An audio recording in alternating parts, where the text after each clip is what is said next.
지난해 10월 달부터 열왕기 상하를 쭉 나누고 있습니다. 사울 왕에서 시작해서 다윗, 솔로몬으로 거쳐가는 약 400년에 걸친 이스라엘 역사를 여러분과 나누었는데요. 오늘이 열왕기하 마지막 시간입니다. 이제 25장을 끝으로 열왕기하를 마감하게 되는데요. 오늘 이야기는 마지막 희망이었던 남유다가 완전히 멸망하게 되는 슬픈 역사 이야기입니다. 요시야 이후에요, 3명의 아들과 1명의 손자가 왕위를 요시야 이후에 이어가게 됩니다. 이제 역사 이야기니까 조금 또 어렵게 여기거나 지루하게 여기시는 분이 계시면 안 되니까 집중해서 들어보시길 바랍니다.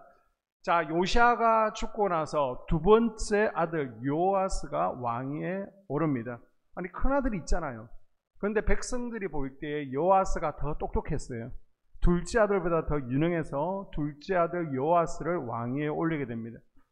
그런데 그때 또 애굽이 이걸 가만히 보고 있지 않는 거예요. 그래서 3달 만에 요아스를 끄집어 내리고요, 감히 우리한테 허락도 받지 않고 왕을 세워, 그래서 큰 아들 요아김을 다시 왕에 앉힙니다.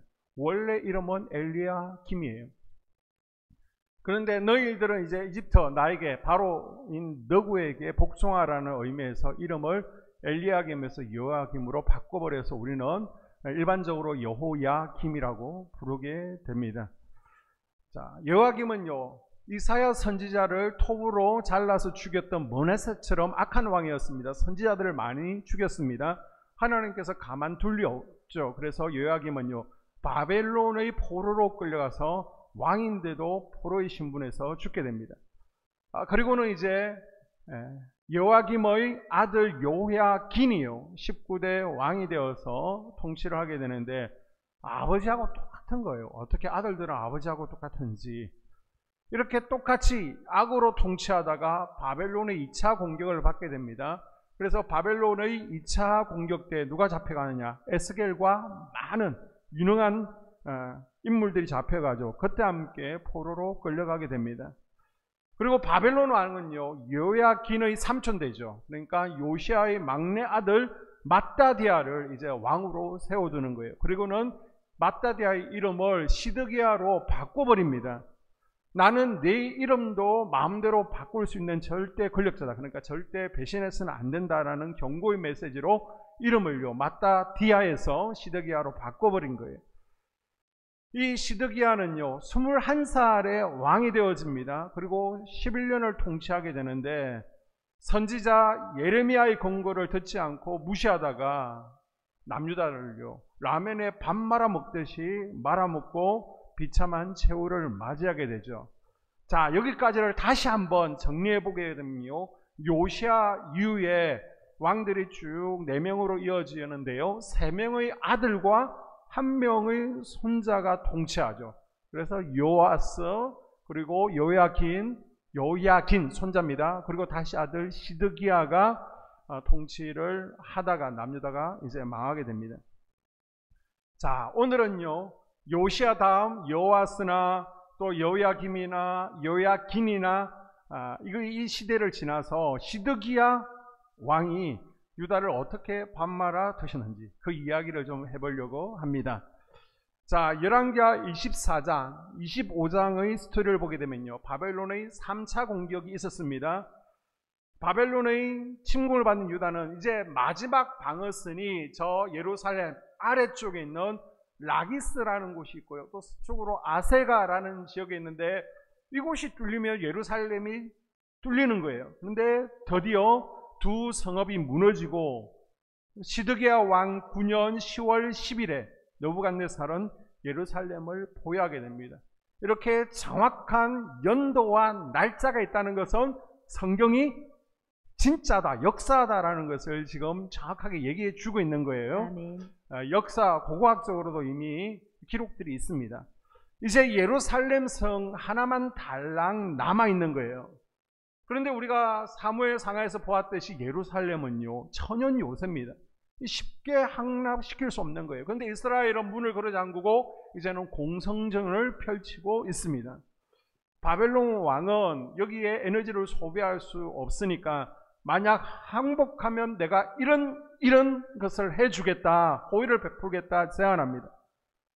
그러나 시드기야 왕은요, 예루살렘 성은 망하지 않아. 하나님은 우리 남유다를 끝까지 지켜주실 거야. 지금 잘못된 믿음에 빠져서 끝까지 바벨론 느부갓네살의 말을 듣지 않습니다. 이때 시드기야 왕 앞에서 하나님 뜻이 무엇인지, 남유다가 살 길이 무엇인지 계속해서 말했던 이가 바로 선지자 예레미야죠. 아멘. 자, 예루살렘 성이 포위당했습니다. 분위기가 좋지 않습니다. 이 가운데 예레미야는요, 성전으로 나아갑니다. 그리고 성전 마당에 사람들을 모아놓고 뭐라고 얘기하냐? 여러분, 예루살렘 성은 망할 것입니다. 왕도 포로로 잡혀가고요. 여러분, 정치인들도, 백성들도 포로로 잡혀갈 것입니다. 그러니까 우리가 살 길은 항복밖에 없습니다. 예레미야 선지자가 그렇게 외치는 거예요. 전쟁 중에. 자, 여러분이 지금 유다 백성이다, 유다 군인이다, 아니면 유다 정치인이다. 그 입장에서 보게 되면 지금 우리에게 필요한 건 뭐예요? 여러분, 죽을 때까지 싸웁시다. 마지막까지 함께 합시다. 그래야 되는데, 여러분, 나라가 망할 것입니다. 항복해야 됩니다. 이것이 하나님 뜻입니다. 이런 말은요, 죽을 말이에요. 죽을 말. 대단히 불온한 말입니다. 뭐 우리가 얘기하는 빨갱이 같은 거예요. 그러니까 신하들이 지금 막 화가 나는 거예요. 그래서 가짜 뉴스를 퍼뜨린다, 유언비어로 지금 민심을 흉흉케 한다, 사기를 떨어뜨린다, 예레미야를 때리고요, 또 죽이려고 구덩이에 던져 넣습니다. 자, 예루살렘 성은요, 완전히 포위당하고 식량이 다 떨어져 가는 거예요. 이 예루살렘 성 안이 18개월 동안 얼마나 공성전을 펼치면서 처참했는지 나중에는 배가 고프니까요, 자기 아이까지 잡아먹습니다. 배가 고프니까 아이를 잡아먹습니다. 그리고 예레미야가 계속해서 감옥에서도 바벨론에 항복해야 됩니다, 이것이 하나님 뜻입니다. 그러니까 신하들이 저 매국노를 죽여야 된다, 왕에게 빨리 죽여달라고, 듣기 싫다고 계속해서 왕을 협박하죠. 그러니까 왕도 못 이겨서 이 예레미야 선지자를 결국 죽여야 된다라고 아주 깊은 구덩이에 던져서 죽이려고 합니다. 자, 그런 와중에 시드기야 보니까 지금 바벨론의 기세가 만만치 않거든요. 자기는 이길 거라고 생각했는데 막 살이 떨리거든요. 그러니까 마지막에 몰래 시드기야가 예레미야를 불러 올리는 겁니다. 그래서 시드기야 왕과 예레미야 선지자의 비밀 회동이요, 3번 이루어지게 됩니다. 그 가운데 한번 보게 되면, 자, 예레미야서인데요, 예레미야서를 열왕기하 25장을 하다가 읽는 이유는 열왕기하 25장은 그 시대 역사가 한 장으로 압축되어 있습니다. 똑같은 내용이 역대하 36장에도 있는데 조금 더 보충되어 있고요, 그것을 예레미야서는 52장으로 쫙 펼쳐놨습니다. 그러니까 상세하게 그때의 상황을 알 수 있겠죠. 그래서 예레미야서 52장 가운데 37장을 읽습니다. 예레미야가 뚜껑 씌운 웅덩이에 들어간 지 여러 날 만에 시드기야 왕이 사람을 보내어 그를 이끌어내고 왕궁에서 그에게 비밀이 물어 이르되. 아멘. 자, 150년 전에 아수르가 남유다를 침공했습니다. 18만 5천이. 이때 히스기야는요, 옷을 찢었습니다. 굵은 배 옷을 입고 성전에 나아가서 막 기도를 했습니다. 이때 이사야 선지자에게도 히스기야가 도움을 요청했죠. 그랬더니 하나님께서 아수르 군대에서 남유다가 성립해 주셨습니다. 이 시드기야는 그 역사를 알고서 지금도 이런 일이 일어날 거야, 남유다를 바벨론에서 건져 주실 거야, 이런 혹시나 하는 마음, 또 기도해야 하는 마음으로 지금 예레미야에게 자기가 기도하지 않고요, 도움을 요청하는 겁니다. 지금 시드기야 왕에게 필요한 것은 하나님의 말씀을 듣고 회개하고 하나님의 긍휼을 구하면서 순종하는 것인데, 아멘. 내 뜻이 있는 거예요. 나는 전쟁에서 이겨야 되겠다는 거예요. 살아야 되겠다는 거예요. 그래서 자기의 기대대로 되기를 하나님께 도움을 구하고 있습니다. 그래서 예레미야에게 어떻게 하면 좋겠냐, 지금 하나님께서 뭐라고 말씀하시냐, 하나님 뜻이 어디에 있느냐 물어봅니다. 자, 3번 예레미야와 만남을 가지게 되는데, 예레미야가 3번 똑같은 얘기를 하는 거예요. 자, 하나님께서 예레미야에게 하신 말씀들이 있는데 그게 크게 4가지입니다. 이것을 죽음을 각오하고 왕에게 분명하게 전달합니다. 첫 번째는 왕이시여 더 이상 거짓 선지자들의 말을 듣지 마십시오. 뭐 남유다가 선택받아서 끝까지 살아남을 것이다, 전쟁에서 승리할 것이다, 이런 거짓된 믿음 붙들고 있지 마십시오 라고 얘기를 하고요. 두 번째는 하나님의 말씀대로 바벨론에 항복하고 바벨론 왕을 섬기라는 것입니다. 그 기간이 70년이 될 거라는 거예요. 세 번째, 항복하면 왕도 살 수 있고 가족들도 백성들도 살 수 있다는 겁니다. 그래서 왕이시여 항복하면요 당신이 생각한 그 이상으로 바벨론의 느부갓네살 왕이 당신에게 잘해줄 겁니다. 생각 외로 전쟁에서 패했지만 대우가 좋을 겁니다. 그리고 가족들, 백성들이 살 수 있습니다 라고 얘기한 거예요. 그리고 마지막 네 번째는 바벨론에 항복하면 예루살렘 성전이 불타지 않을 것이랍니다. 그래서 이 성을 지키고 성전을 지키고 가족을 지키고 백성들을 지키는 방법이 뭐냐? 항복하는 것이라는 것이죠. 비록 바벨론이 쳐들어와서 성전의 기구들은 다 뺏어 가겠지만은 때가 되어지면 하나님께서 감동 감화하사 성전 기구들도 다 다시 돌려받게 될 것이다. 걱정하지 말라라고 얘기를 합니다. 그러니까 남유다를 향한 하나님 뜻은 지금 뭐예요? 전쟁에서 승리하는 게 아니에요. 바벨론에게 항복하는 것이 하나님께 순종하는 생명의 길이고, 반대로 바벨론에 대항하는 것은 하나님 뜻을 거스리는 사망의 길임을 예레미야가 왕에게 분명히 전달합니다. 하나님께서는 지금까지 남유다를 참고 또 참으셨잖아요. 그런데 므낫세가 이사야 선지자를 톱으로 잘라 죽이는 그러한 모습을 보면서 더 이상 안 되겠다, 너희들 교육 좀 받아야 되겠어. 그때 마음을 확정하신 거예요. 그래서 70년 동안 바벨론 포로 생활의 징계를 통해서 내가 너희들 하나님 나라 제사장으로 세웠는데 지금 제대로 그 신분에 맞게 살지 못하기 때문에 이제는 다시 재교육을 받아야 돼. 하나님께서 확정한 거예요. 그래서 예레미야는 하나님 뜻을 내가 분명히 알고 있으니까 지금도 늦지 않았습니다. 빨리 성문 열고 바벨론에 항복하셔야 됩니다. 피가 토하도록 왕에게 계속해서 얘기하는 겁니다. 그런데 이 시드기야 왕은요, 내가 왕의 체면이 있지 막 자존심을 내세우는 거예요. 자, 38장 예레미야 38장 19절에 보게 되면요, 시드기야 왕이 예레미야에게 이르되 나는 갈대아인에게 항복한 유다인을 두려워하노라. 염려하건대 갈대인이 나를 그들의 손에서 넘기면 그들이 나를 조롱할까 하노라 하는지라. 아멘. 자, 갈대아인은 바벨론을 얘기합니다. 그래, 나는 항복하고 싶지만, 그래서 항복해서 바벨론의 포로로 끌려가게 되면 바벨론은 지금 1차, 2차로 미리 끌려와 있는 다니엘과 세 친구들, 에스겔, 많은 유대 백성들이 있잖아요. 그들이 자기를 보고 얼마나 비웃고 조롱하겠느냐. 그리고 반바벨론 정치인들이 항복한다고 얼마나 나를 못 살게 굴겠느냐. 이것이 두렵고 걱정이라는 것입니다. 지금 하나님의 말씀, 하나님 뜻보다는요, 사람들이 시선을 더 의식하고 있습니다. 지금 하나님을 두려워해야 되는데 하나님을 두려워하지 않고요, 사람들을 오히려 두려워하고 있습니다. 그래서 마지막 결론이 뭔지 아십니까? 예레미야야, 오늘 우리 지금까지 만난 거 비밀로 하자. 없던 걸로 하자. 오늘 우리가 지금까지 만난 거 말하면 너 죽여버릴 거야. 더 이상 뭐예요? 예레미야 말을 안 듣겠다는 거예요. 지금 아무 힘도 없으면서 자존심만 내세우면서 눈치만 보면서 끝까지 예레미야의 말을, 하나님 뜻을 무시합니다. 여러분, 들리는 게 은혜입니다. 아멘. 귀가 열려서 들리는 게 은혜예요. 아멘. 그래서 예배 시간에 지금 앉아 있는데 말씀이 귀에 들린다. 할렐루야, 은혜예요. 아멘. 말씀이 우리 생명의 양식인데, 아멘. 말씀이 안 들리면요, 영이 죽는 거거든요. 아멘. 그것만큼 힘든 것이 없거든요. 아멘. 그래서 사람이 안 되려고 하면요, 사람이 망하려고 하면요, 옆에서 아무리 좋은 소리를 해주고 바른 소리, 하나님 뜻을 얘기해 줘도요, 들리지가 않아요. 귀를 막아버립니다.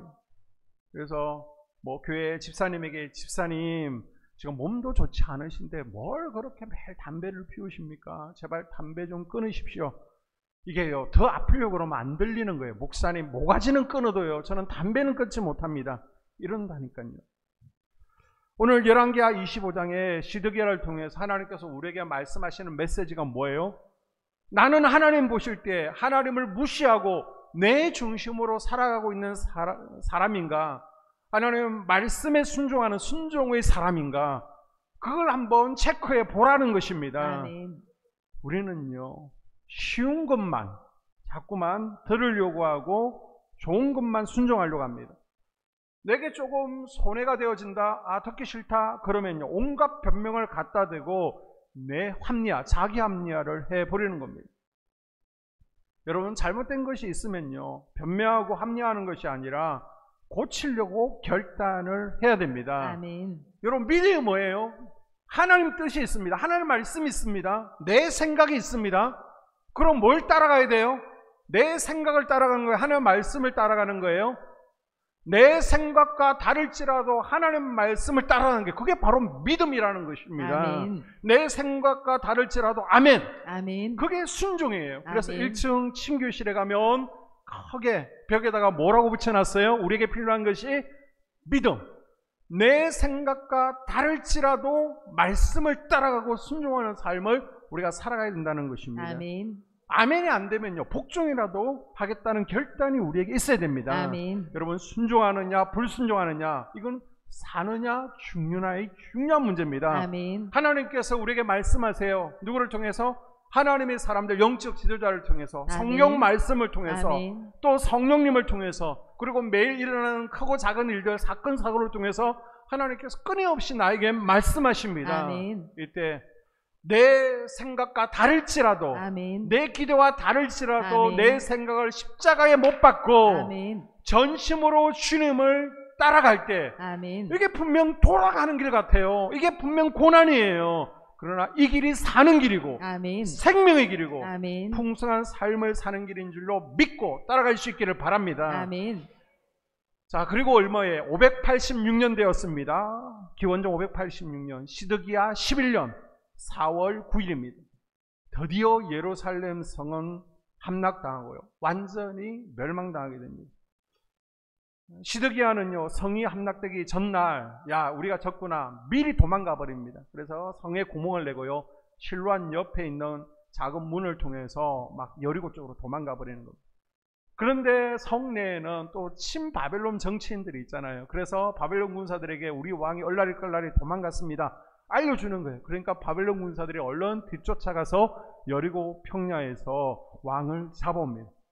자, 잡아와서 어떻게 하느냐, 두 어린 왕자가 있습니다. 이때 시드기야 나이가 이제 32살밖에 안 되었으니까 어린 왕자 둘을, 시드기야를 무릎 꿇치고요, 보는 앞에서 목을 베어버립니다. 감히 나에게 반항해 라고 하면서 두 아이를 죽입니다.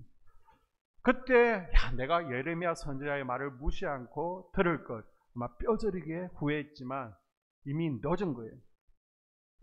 그리고 자기 두 눈을 뽑는데 마취 시켜놓고 안과 의사가 뽑는 게 아니라 그 자리에서 눈을 칼로 뽑아버립니다. 그러니까 이 시드기야 왕은 자기 뜬 눈으로 마지막 본 장면이 뭐예요? 자기 두 아들이 저 이방인들에게 칼로 목베임 당하는 것을 마지막으로 머릿속에 기억하게 된 거예요. 그게 바로 말씀을 무시한 참혹한 대가라는 겁니다. 자, 바벨론의 침략이 3번 있었습니다. 1차 침공이 605년에 있었는데 이때 다니엘과 세 친구들 그리고 유력한 정치인들이 그냥 끌려갔어요. 그냥 함께 가자라고 해서 쉽게 끌고 왔습니다. 그리고 두 번째는요, 597년입니다. 이때 에스겔과 만명이 포로로 잡혀가게 됩니다. 왕도 포로로 잡혀갑니다. 그래서 이때 아주 재능 있고 유능한 사람들, 인재라고 생각하는 사람들은 싹 데리고 가자라고 해서 바벨론으로 잡혀가게 됩니다. 그리고 3차 침공 때는요, 이제 1차, 2차 포로하고는 달라요. 차원이. 철사줄에 꽁꽁 묶여서 끌려서 바벨론으로 끌려가게 됩니다. 시드기야의 신하 가운데 성내에서 싸웠던 이들이 있잖아요. 이들은 다 처형당합니다. 그리고 시드기야도 마치 개가 끌려가는 것처럼 끌려가서 감옥에서 비참한 최후를 맞이하게 됩니다. 여러분, 히스기야 왕이 승리한 것과 시드기야 왕이 망한 것, 그 차이는 무엇입니까? 히스기야는 하나님의 말씀 앞에 자신과 민족의 죄를 회개하고 하나님께 자비와 긍휼을 구했습니다. 하나님밖에 없습니다. 하나님 도와주세요. 그런데 시드기야 왕은요, 예루살렘 성은 절대 무너지지 않아. 남유다는 결코 망하지 않아. 잘못된 믿음에 사로잡혀 예레미야 선지자를 통한 하나님의 말씀을 무시하고 들으려고 하지 않았습니다. 불순종했습니다. 그래서 열왕기하 25장은요, 남유다의 멸망이 선지자의 말을 무시하고 하나님 말씀에 불순종한 결과가 얼마나 비참한지를 우리에게 보여주고 있는 거예요. 자, 이때 시드기야 왕 옆에서 활동했던 선지자가 누구였다고요? 예레미야. 히스기야 옆에 이사야가 있었다면 바로 시드기야 옆에 예레미야가 있었습니다. 아멘. 예레미야는요, 요시야 왕 때부터 쭉 활동했던 선지자예요. 이 남유다가 하나님을 거역해서 망해가는, 침몰해가는 모습을 보면서 하루도 눈물이 마를 날이 없었던 선지자입니다. 그래서 별명이 뭐냐? 하도 많이 울어서, 하도 많이 기도해서 울보 예언자, 눈물의 선지자라고 합니다. 예레미야 애가를 보게 되면요, 하도 울어서 눈물에 눈이 상할 정도였다라고 표현하고 있습니다. 그럼 예레미야가 왜 이렇게 울보였느냐? 왜 그렇게 울었느냐? 뭐 크게 두 가지 이유가 있을 건데, 첫 번째 이유는요, 유다의 죄 때문에 안타까워서 울었습니다. 아멘. 여러분, 선지자의 역할이 무엇입니까? 선지자는 하나님의 말씀을 전하는 거죠. 죄를 지적하는, 너 죄 해결 안 하면 망해. 근데 제사장은요, 반대예요. 백성들의 죄를 안고 하나님 앞에 나아가서 죄의 문제를 해결해 달라고 예배 드리는 게 제사장입니다. 그러니까 선지자하고 제사장은 지금 역할이 다른 거예요. 반대예요. 그런데 예레미야는 지금 선지자 겸 제사장입니다. 선지자들은 너 하나님한테 맞아, 망해 하고 싹 도망가 버리면 깔끔한데요. 제사장은 그렇게 죄 가운데 있는 이들을 가슴에 품는다는 것이죠. 지금 예레미야에게는요, 자기 눈앞에는 망해가는 유다가 보이고 있습니다. 백성들이 교만이 보입니다. 죄가 보입니다. 잘못된 길을 가면서 그 길이 잘못된 길이면 알려줘도 모르는 것이 너무 안타까운 거예요. 바른 길이 무엇인지 알려줘도 무시합니다. 들으려고 하지 않습니다. 아니, 우리가 왜 망한다는 거야? 오히려 욕하고요, 자신을 매국노 취급하고 저주하고 때리고 죽이려고 하는 모습을 보면서 너무 안타까우니까 눈물을 흘리지 않을 수가 없었습니다. 마치 예수님께서 감난산 위에서 저 망해가는 예루살렘을 보면서 오셨을 때 아마 그 심정이었을 겁니다. 그래서 예레미야 애가 3장에 보게 되면, 하나님, 이대로 유다를 버리실 겁니까?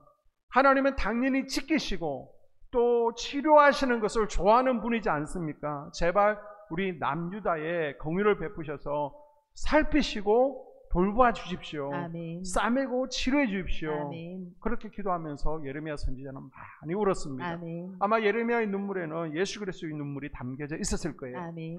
자, 두 번째 이유는 바벨론의 약탈 명령을 막기 위해서 예레미야는 필사적으로 울면서 기도했습니다. 아멘. 느부갓네살 왕이 조건을 얘기했잖아요. 순순히 항복하면 봐주겠다. 그런데 끝까지 정하는 사람들은 너희들 다 짓밟아버리겠다라고 경고했습니다. 예레미야는요, 다가올 심판이 눈에 보이는 거예요. 예루살렘 성이 짓밟히는 모습이 보이는 거예요. 이걸 막기 위해서 안타까움의 눈물을 흘리면서 제발 하나님 뜻은 결정 났으니 맞서지 말고 항복하십시오. 잡혀가서 70년 동안 교육받으십시오 라고 했습니다. 그런데 말 듣지 않고 버틴 결과 느부갓네살 왕이요, 5일 동안 너희들 군사들에게 이 성 마음대로 약탈해도 돼, 공식적으로 약탈 명령을 내려옵니다. 그 시대에는 전쟁이 나게 되면 성을 딱 접수했으면요, 전리품을 싹 공식적으로 질서 있게 치안 유지를 하면서 전리품을 거둡니다. 그런데 지금은요, 너희들 반항했지, 다 썰어버릴 거야. 군인들이 성에 들어가서 성을 마음대로 불태워버리는 겁니다. 자, 성전이 있습니다. 성전 돌 위에 돌 하나가 남지 않게 다 부숴버립니다. 그래서 성전도 불태워버리고요, 왕의 왕궁도 다 태워버립니다. 집집마다 들어가서 귀중품을 챙기고요, 보이는 남자들은 죽이고 여자들은 폭행해버리고 집은 싹 태워버렸습니다. 그리고 성전의 촛대와 기구들은 다 바벨론으로 옮겨가는 것입니다. 그것이 고고학 벽화 가운데 그려져 있고 새겨져 있는 것을 우리가 화면을 통해서 보고 있습니다. 살아남은 이들 가운데 일부만 남겨놓고요, 다 바벨론 포로로 끌려갔습니다. 예레미야가 무너져가는 예루살렘 성의 상황을 보면서 눈물을 흘리면서 썼던 책이 예레미야 애가라고 하죠. 이 예레미야 애가를 보게 되면 예레미야가 지금 예루살렘 성이 함락될 때 감옥에 있었잖아요. 그리고 나서 이제 성이 무너졌으니까 감옥에서 나왔습니다. 그리고 나서 시내를 둘러보는 거예요. 잡사마저 다 불사고 다 남자들은 죽어 있고, 그런데 한 어린아이가 길거리에서 엄마 젖을 빨고 있는 거예요. 유심히 보니까 엄마 젖이 아니야. 피가 나오는 겁니다. 그 엄마가 죽어서 피를 흘리는데 아기는요, 죽은 엄마의 젖을 계속 빨고 있는 거예요. 그게 예레미야 애가스에 나오고 있습니다. 이런 처참한 상황을 보면서 예레미야는 울고 또 울었습니다. 예레미야의 말을 무시하고 잘못된 믿음, 내 생각을 붙들고 있다가 이렇게 망하게 된 것이죠. 자, 모두가 예레미야 선지자의 말을 무시하던 이때, 이런 와중에도 예레미야에게 아멘, 예레미야의 말을 믿고 따라가던 이가 있습니다. 그가 바로 그달랴라는 입니다. 자, 25장 24절을 한번 읽어볼까요? 그달리아가 그들과 그를 따르는 군사들에게 맹세하여 이르되 너희는 갈대아인을 섬기기를 두려워하지 말고 이 땅에 살며 바벨론 왕을 섬기라. 그리하면 너희가 평안하리라 하니라. 아멘. 아멘. 모두가 선지자의 말을 무시하고 죽여라 죽여라 라고 할 때 예레미야의 말에 귀를 기울였던 이가 그달랴인데 누구냐? 자, 요시야가 종교개혁을 했잖아요.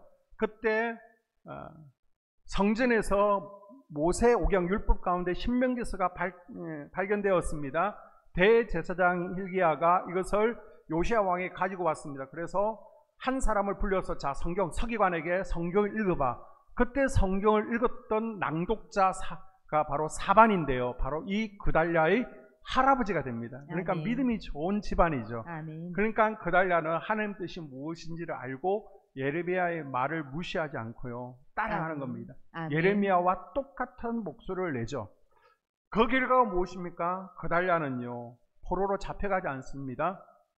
유대 땅의 총독이 됩니다. 왕이 없으니까 왕 다음에 누구냐? 이제 총독을 세워서 나라를 다스리게 하는데 그 역할을 누가 하냐?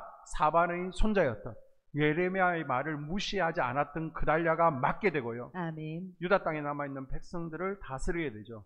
예레미야의 말에 순종함으로 평안을 얻었습니다. 아멘. 예레미야의 말을 무시했던 이들은 포로로 끌려가고 죽었지만 그달랴는요, 평안을 얻습니다. 아멘. 자, 예레미야는 어떻게 됩니까? 유다가 망하기 전에는 무시당했죠. 핍박당했죠. 죽을 위험에 처했습니다. 감옥에 갇혔습니다.